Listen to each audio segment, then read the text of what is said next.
السلام عليكم كل متابعين قناه الاعزاء، يا رب تكونوا بخير. انا عادل ولي ودي قناه شوارع وانا من اسكندريه. كنا امبارح نزلنا فيديو قلنا احنا فين، وقلنا ان الشارع ده من اغرب المسميات الموجوده في اسكندريه. النهارده احنا الفيديو بتاعنا للاجابه عن فيديو امبارح احنا فين. الشارع اللي امامكم اللي كان موضوع حلقه امبارح ده شارع المسافر خانه. شارع المسافر خانه اللي امامكم موجود فين؟ موجود في منطقه بحري. فين بالظبط؟ في منطقه بحري. احنا كده خلفنا شارع القهوتين او شارع صفر باشا، امامنا شارع الحجاري.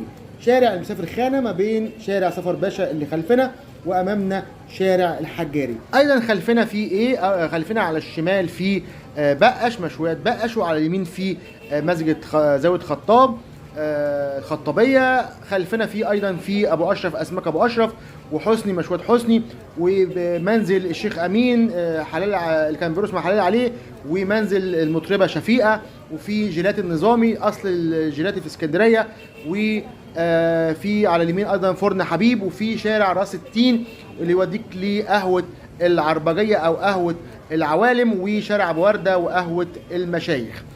ايضا امامنا شارع حجاري. خلف شارع حجاري في شارع الموازيني وشارع المرشد العباس ومسجد المرشد العباس ومجمع المساجد. البحر فين؟ البحر على الشمال شارع قصر 60. كده احنا في خلفنا شارع الحجاري، في خلفنا مقام سيد الحجاري، في خلفنا ابو راويه بتاع المشويات، في خلفنا مسجد الحجاري ومقام سيدي محمد الحجاري الكبير.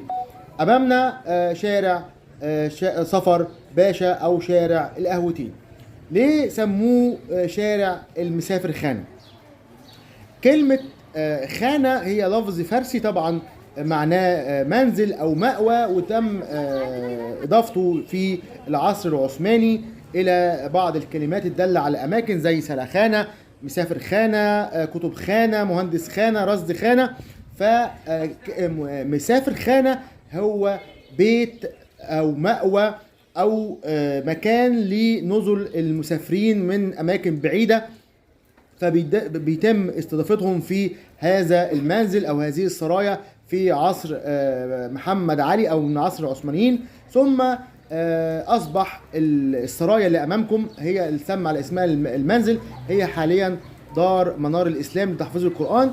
كانت سرايا المسافر خانه، ثم اصبحت سرايا او منزل محافظ اسكندريه حسن راسم باشا، خامس المحافظين اللي تولوا حكم اسكندريه. والشارع اللي على يمين الصوره الى الان مسمى باسم راسم باشا. فالسرايا اللي امامكم او الربع اللي امامكم او البيت اللي امامكم كان سرايا المسافر خانه، ثم بعد ذلك اصبح سرايا المحافظ حسن باشا راسم. ده شارع راسم باشا. كده يوديك ليه بقى المجاورين. ايه منطقه او مكان اسمه المجاورين؟ المجاوره انشئت من المجاوره لبيت الله الحرام او بيوت الله الحرام او للعلماء، ولكن هنا سميت بالمجاورين لان سرايا المسافر خانه او سرايا راسم باشا وبجوارها بيوت للطلبه اللي كانوا يتبعون لمشيخه الازهر او مشيخة علماء اسكندرية اللي أصبحت فيما بعد ذلك بمعاهد اسكندرية الأزهرية. البيت اللي أمامكم ده كان سكن للطلاب، طلاب مشيخة الأزهر أو الطلاب الأزهريين، وأيضا منطقة المجاورين اللي بجوار السرايا كانت سكن لطلبة الأزهر.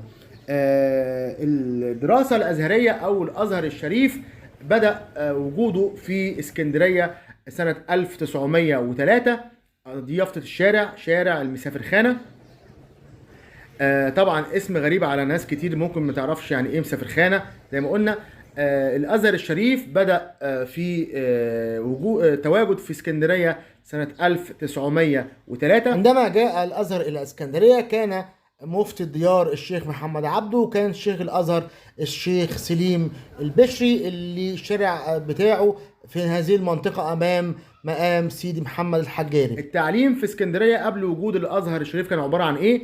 كان يتولى التعليم في اسكندرية الشيخ ابراهيم باشا اللي انشأ مسجده في المنشية، مسجد ابراهيم باشا او كما نقول نحن عليه مسجد الشيخ، اللي موجود بجوار تمثال محمد علي من اولى المساجد اللي تم انشائها في منطقه المنشيه. ابراهيم باشا كان من اثرياء اسكندريه، هو مغربي الاصل من الجزائر. فكان ابراهيم باشا مسجده اسمه مسجد الانور، وكان يجعل لطلاب العلم مساكن، وكان لهم مرتبات. وكان مسجد الانور اسفل المنزل كان فيه زي حوانيت او محلات للانفاق على طلبه العلم. والى الان الشارع بجوار مسجد ابراهيم باشا اسمه شارع طلبه العلم. عندما جاء الازهر للتدريس او للتواجد في اسكندريه، عرضوا على اولاد الشيخ ابراهيم التدريس وإقامة حلقات الدراسة في مسجد الأنور، ولكن أولاد الشيخ إبراهيم للأسف رفضوا.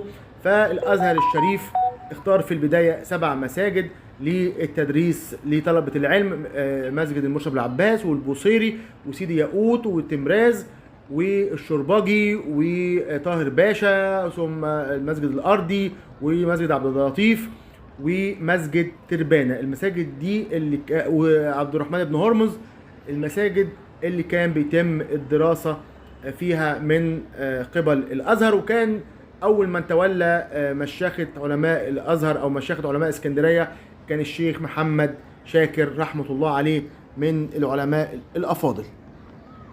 ثم انتقل تعليم الأزهر إلى بعض السرايات الأخرى في نفس المنطقة، سراية الديب وسراية يحيى. ثم انتقل التعليم الأزهري بفروعه في الورديان إلى أن تم أو إنشاء المعهد الديني حاليا في منطقة سموحة. المعهد الديني المشهور في منطقة سموحة بجوار حدائق أنطونيادس وجناين النزهة. ممكن حد يقول لنا يا عم عادل، طب أنت بتقول شارع المسافرخانة اللي طلعك على البحر. احنا موجودين حاليا في الأنفوشي على قمة شارع حوش الغزلات، أمامنا شارع الحجاري، وأمامنا شارع القهوتين أو شارع سفر باشا، وأمامنا الأنتيكا، وأمامنا ساحة بكير، وأمامنا زاوية الزواوي، وأمامنا منزل عصمة من البحرية، وأمامنا الشيخ وفيق، وأمامنا قصر رأس التين، وأمامنا ميدان إبراهيم الأول. على يمين الصورة جونة الأنفوشي، أيضا أمامنا فنار راس التين. ليه طلعنا بره؟ علشان في ناس امبارح قالت يا عم عادل ما تصورش العشوائيات والبيوت القديمه والقمامه اللي في. احنا احترنا بصراحه نصور البحر وشارع البحر، تقولوا هو انت ما بتصورش غير البحر؟ ما فيش في اسكندريه غير البحر؟ صور لنا الشوارع الداخليه، صور لنا. نيجي نصوروا الشوارع الداخليه، تيجي ناس تقول يا عم ما تصورش الزباله وما تصورش البيوت القديمه.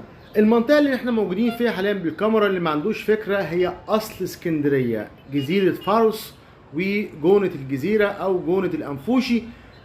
طبعا العماير العالية أو الأبراج السكنية دي كلها ظهرت بعد أحداث 2010 2011، ولكن قبل التاريخ ده كانت المنطقة كلها مشهورة بالمباني 4 أدوار والترماي الأصفر، وكانت المنطقة روعة في الجمال، وإلى الآن هي روعة في الجمال، بس هي المناظر العمائر العالية شوه المنظر شوية. أجمل مطاعم الأسماك موجودة في هذا الشارع، شارع قصر التين، سمك مكويلع. وهنا برضو على شمال في السيالة تلاقي الدورة، وتلاقي في شارع سفر باشا حسني، وتلاقي أبو أشرف، وتلاقي الشيخ وفيق هنا، صواريخ هنا، حلقة السمك هنا، طبيب القضا هنا، كله موجود هنا. للأسف كل المصيفين اللي بينزلوا اسكندرية همهم كله المية البحر، قليل جدا اللي بيجي هنا الأنفوشي بحري، لكن والله اللي هينزل هنا هيستمتع باسكندرية الحقيقية. أتمنى أكون أسعدناكم في نهاية الفيديو، أشوفكم على خير. لو حضرتك أول مرة تتابعنا اشترك في القناة، فعل زر الجرس علشان كل جديد ينزل لكم تشوفوه. الأهم ما تنسوش ادعمونا بلايك من أسفل الفيديو.